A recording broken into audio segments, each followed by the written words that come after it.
Hi, today we're going to be taking an introductory look at Rocket's EDA product.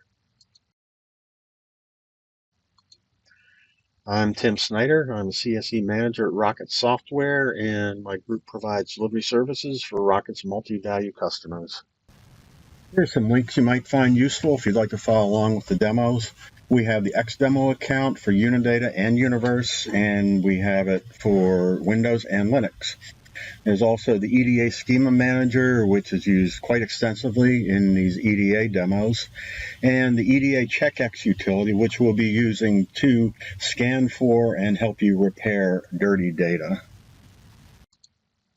So what is EDA? It stands for External Database Access, and it gives you a way to seamlessly map your U2 file directly into SQL tables. It does that by using your dictionary items to map the multi-value constructs into first normal form format. So what can EDA do for you? Well, it takes away the burden of reporting and data extraction from your production server by using resources other than that, by doing a query against SQL as opposed to directly from your U2 database.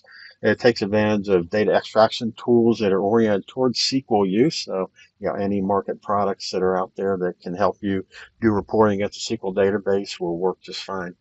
It keeps your U2 human resources focused on working on the back-end database. That's where their expertise is.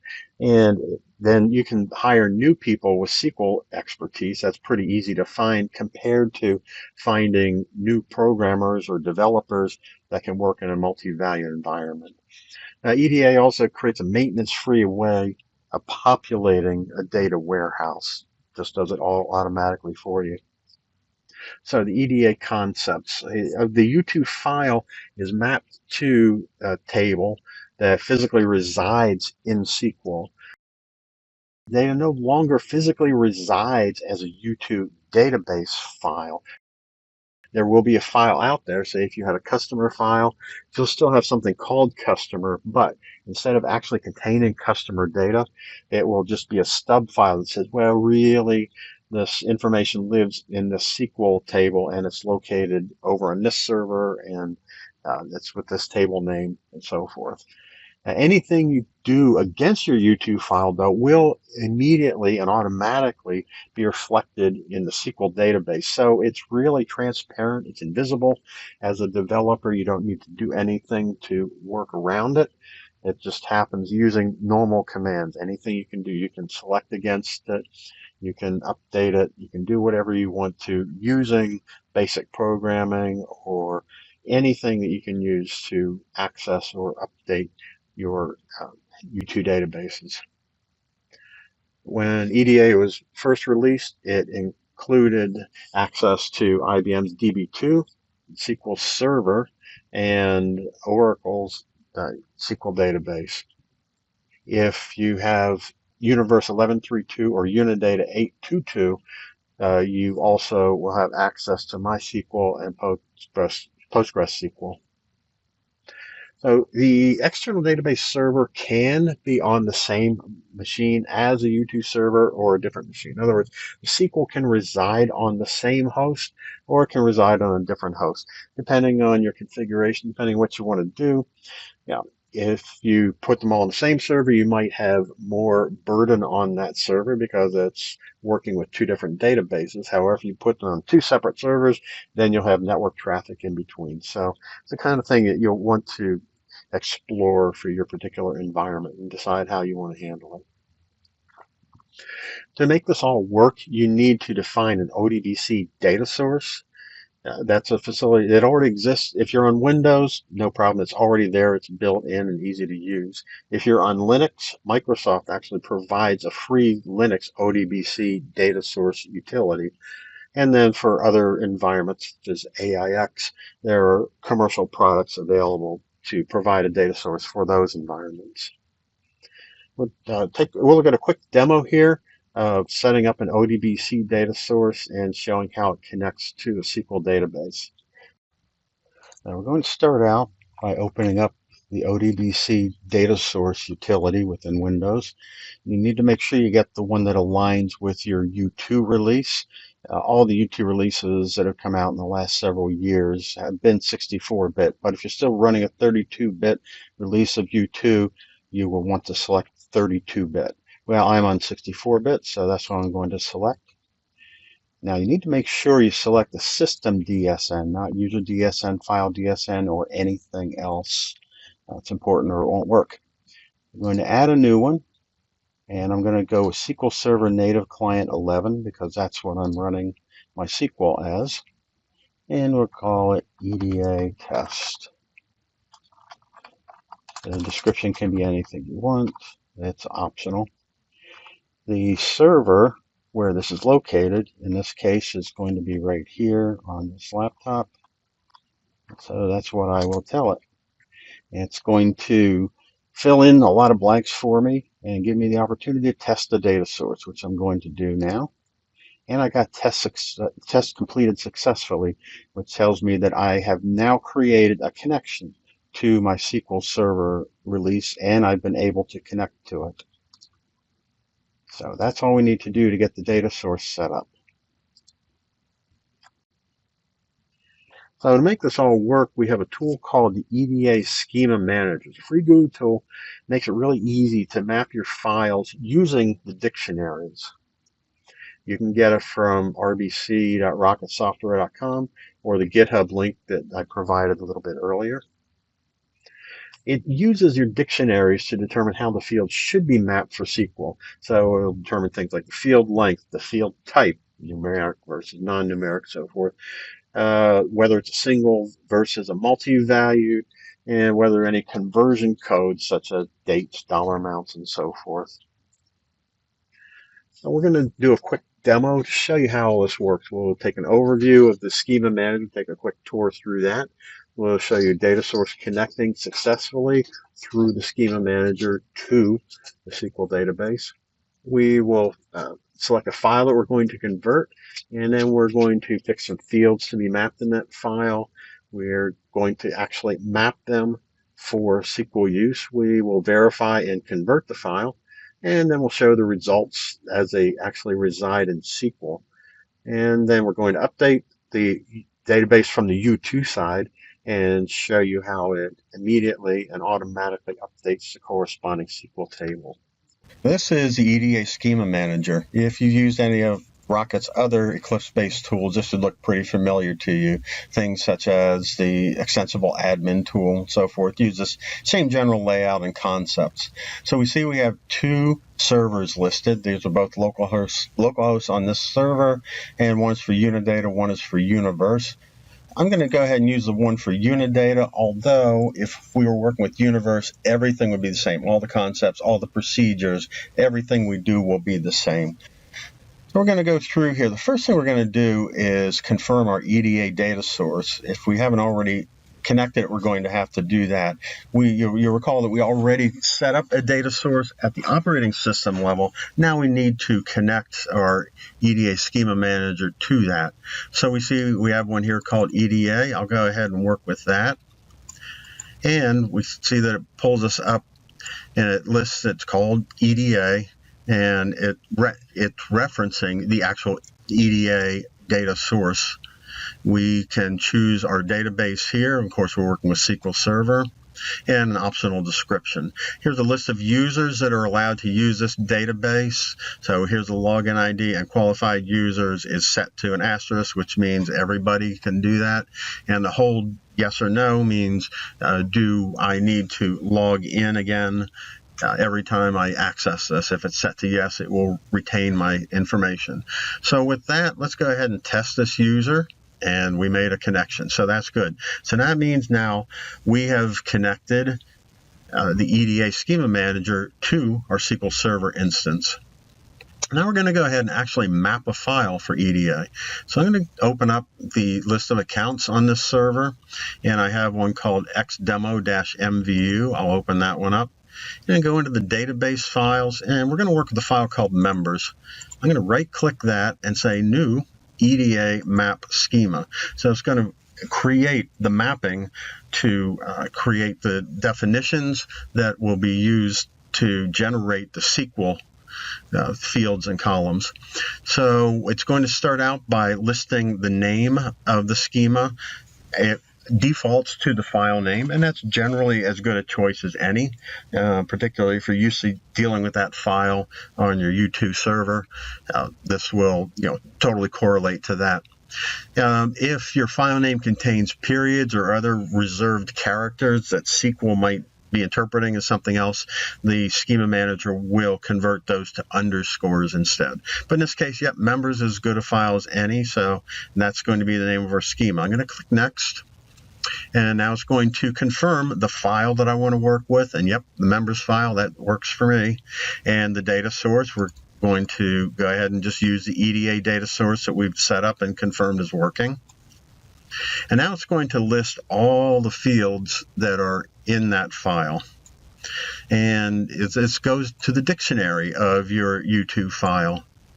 So we'll use that information to make some pretty good educated guesses about how this data will be defined. It uses the ID of the dictionary item as the main ID column out here.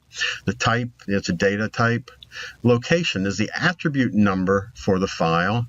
If there's a conversion code, that will be included over here. This is the column heading name from the dictionary. This is the formatting, tell you if it's left justified, right justified, and so forth. Single versus multi-value, that's very important. If you don't have that defined properly, EDA isn't going to work properly. It's very important that we know whether something is single-valued or multi-valued. If we have something defined as single-valued in the dictionary, but it contains multi-values, that's going to cause some problems for EDA. It's going to see those weird characters, not going to know what to do with them. If we have it properly defined as a multi-valued field, then it will address that appropriately. In Unidata, you can also define it as single-value, multi-value, or sub-valued. In Universe, you only have the option of single or multi, but there is a way to work around sub-values if those are part of your database. So we see here that we can select which fields we want to work with. By default, it will select all of them. We can tell it to deselect all or select all. But even though it's selected all of them, we still do have some that aren't checked. Well, if you look closely, you'll see that we have multiple definitions for the same dictionary item, or for the same attribute, I should say. And that's really quite common in a multi-valued environment. We might have quite a few dictionary items that apply to one attribute. Maybe one is 20 characters long, maybe one is 40 characters long, maybe one has a date format with 2-digit year, another has 4-digit year, whatever it takes. So we can only select one for each attribute. We have last name and surname defined for attribute 1. If I click on surname, it's going to unselect last name and vice versa. And same thing we have here, home phone and home phone formatted, so on and so forth. So you select all the dictionary items you want. If there's one you don't want to have included in your SQL database, just simply deselect it and it won't be included. So we won't have anything for that birth date in attribute 10. So we go through that, fine-tune, figure out exactly what it is we want to be included. When we're done, we'll go ahead and click Finish. Now we see it gave us a list over here of all the fields that we're going to be mapping for EDA. It starts out by listing all the single value fields, and then it gets into the multi-valued fields. Here we have an address field that is not part of an association. It's an unassociated field. You have an address that may be one line, it may be 2, it may be 5. We don't know. It doesn't really matter, but it doesn't correlate to anything else. On the other hand, we have some credit card information, and within that association, this is an association that's set up within our dictionary items on our U2 file, and we had 4 fields that were associated in that association. And so therefore, when we create a table for the multi-values within SQL, it will create a table called card info multi-value, and it will include all 4 of those. So that's nice, because then they'll be together and you'll see them as individual rows. Each multi-value will be listed as its own row within the table. We also see that over here, everything has been selected is grayed out, and anything that's not selected is black. And let's say we change our mind. Did we deselect that birthday? But no, let's go ahead and include it. All we have to do is drag it over into the members table here, and it will be included automatically. So now we've gotten everything that we want to map. This looks pretty good. Let's do some confirmation of this. Now, we have some drums up here that allow us to do some things. Like this first one is verify the EDA map schema. So it's going to go in and allow us to confirm the syntax and metadata and the data. It also allows us to see the schema, maybe not terribly useful information, but it does show you everything is being stored about this file. This is stored on the U2 server. So if you're running the schema manager on multiple PCs, not a problem. Whenever you log in, it will pull all this information from the host side of things. So you don't have to copy things or have them resident anywhere on the PC. This file shows you all kinds of things, including a list of the objects that will be included, the attributes, if you will, dictionary items, and what their types are and so forth. Again, not terribly useful in most cases, but if you're debugging some things, it may be helpful to look at this. We do want to check the syntax, though. All I have to do is click that radio button, hit verify. It's going to go out and make sure that syntactically everything is valid and it looks good. And in this case, yep, it was successful. And then we can also connect to the SQL database and verify the metadata, and yep, that all looked good. That went through successfully. There's an option here to scan the data records and check the consistency. You can do that, but I tend not to. I prefer to let the data validation happen in a later step, and I just keep it simple, because really what this will do is just going to convert the whole file in a trial mode and then undo everything it just did. It can take a lot of time, so I just usually skip that step, and I'm going to skip it here. The next drum we have over here it allows us to get the DDL scripts. These are the scripts that will be used to generate the actual tables out on the SQL side. Here again, we have that show schema button. It's exactly the same as in the last screen. Get DDL scripts, though. This can be interesting information for the SQL people who might be working with this. Anybody that's familiar with SQL might want to know what's going to be happening here, and how fields are going to be generated, and how the tables are going to be generated. So it shows us that it's going to start out by creating a schema called members, and it's going to create a table called members.members, and it will list all the fields in that file. And then we have another table called members.address multi-valued. That's that address field we were looking at. It's an unassociated multi-valued attribute, and so it gets put into its own table with just one field in it.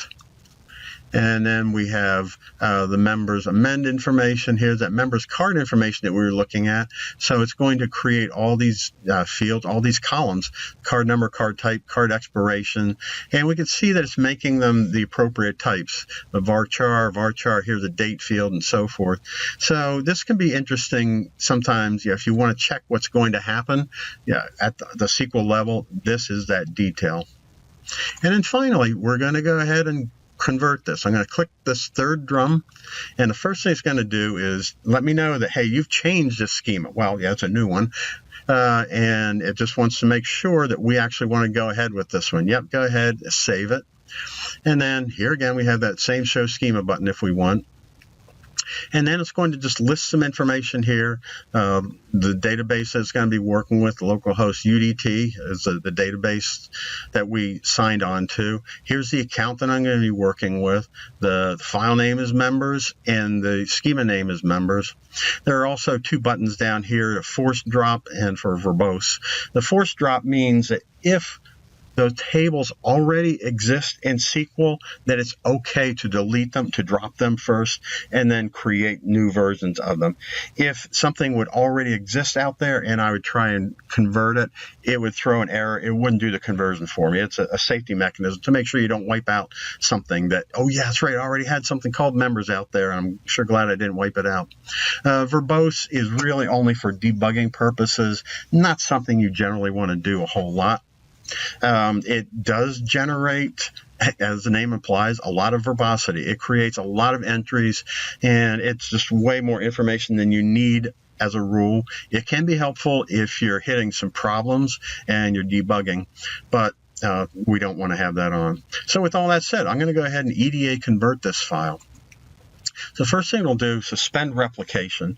This is important. If you're running with replication and you try and convert a file that's already being replicated, that can cause problems. It can cause the EDA conversion to fail. It can mess up the file within replication. So we now have the schema manager automatically suspending replication and then resynchronizing it after the conversion. That way we don't have to worry about those steps being forgotten. So we see, okay, there are converted 2,500 records. So now this file actually resides in SQL. It no longer resides in the U2 database. And we can confirm that by going over to SQL Server. And let's go ahead and look at this. And we should have some tables down here called members. And we do. So here's members.members. That's the main file, the one that contains all the single valued fields, and it is the primary file, the primary table relating to this. Just to make it easy, I'll go ahead and select the top 1,000 rows from this file. And we can see it's listing them. So here's the ID field, last name, first name. These should look familiar because those are the names of the dictionary items that I had. So all that information we had has been moved over. We can see that we've gotten a time, date, or date time field over here. For the birth date, we have our home phone, the cell phone, all that information. All the fields are there. In addition to those, we also have a non-conforming flag and an unmapped U2 field. The unmapped U2 field would apply if there are some fields that we did not mark to be converted. They would be included over here in the unmapped U2 field. The reason that we need them is because of the way EDA works, and it assumes it has access to the entire record. Well, if we have certain fields that are not mapped as columns within SQL, then we wouldn't have access to them. So those are tacked on to the end over here in this unmapped U2 field so that they're accessible and ready. Non-conforming flag is an indication of whether we have a problem with this particular row or record. If there's something in there that was non-conforming, as in maybe it had a field length that was not long enough to contain all the data, or something defined as a date that contained ASAP or something like that, that would be flagged as non-conforming over here. But in this case, we're all conforming. Everything is good, so we're going to move forward. We will talk about non-conforming data in a separate session on cleaning up dirty data, so you may want to check that for more information on that. So there we go. That's the main table. We also have the other ones. Here we have this address field that we've been talking about. Let's go ahead and just take a look at the top 1,000 rows in that. So there we have, here's the ID. This is the same primary key that we use for members.members. But in addition, this has another part of its key. It's a multi-segmented key, and it contains the ID plus a multi-value position. So if the address would have had 3 lines, we would have had multi-value positions 1, 2, and 3 representing each of those, and then the actual address information is over here. If we look at the card info, which is the one that we had multiple fields associated, we can see here again we have the ID. Here we have the multi-value position. In this case, the first record, 0001 in the U2 database, had 3 multi-values, and then here's the information that applied to those. If we look at this one, this shows even more fields.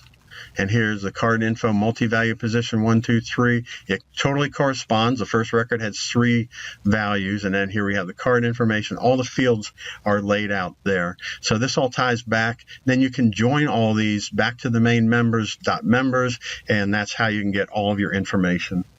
So that's showing us how we get everything moved over into SQL. Now let's take a look at what happens if we would change something over in our database on the U2 side.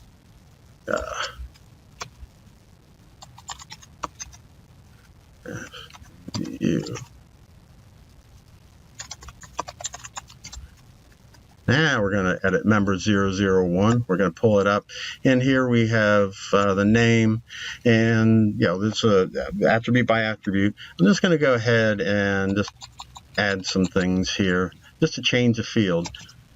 So I'm going to file it over here. If I would go over to SQL now and pull up that table, I should see that entry immediately changed. So Linda now has SSSSS at the end of her name. And so that shows us that we were able to change a record within U2. Doesn't matter if it was happening from the editor, through UniObjects, through a basic program. Anything you use that updates the file will cause it to update automatically and immediately within the SQL database. So once you've mapped the file, what do? Well, the file mapping, it's a one-time process. You don't need to do anything else. There are no services that need to be run, no cron jobs, no phantoms. You don't have to monitor anything. Once you're set up, it just works. It does its thing. Any production updates that come from your U2 database will immediately be applied to SQL. And then there's no need to run or monitor anything. Once you get it set up, it just runs. Now, there's some other videos you might want to check out, including the first three, which are geared specifically to this EDA topic, and they provide a nice follow-up for what we've just covered. Thanks, and we'll see you in the next video.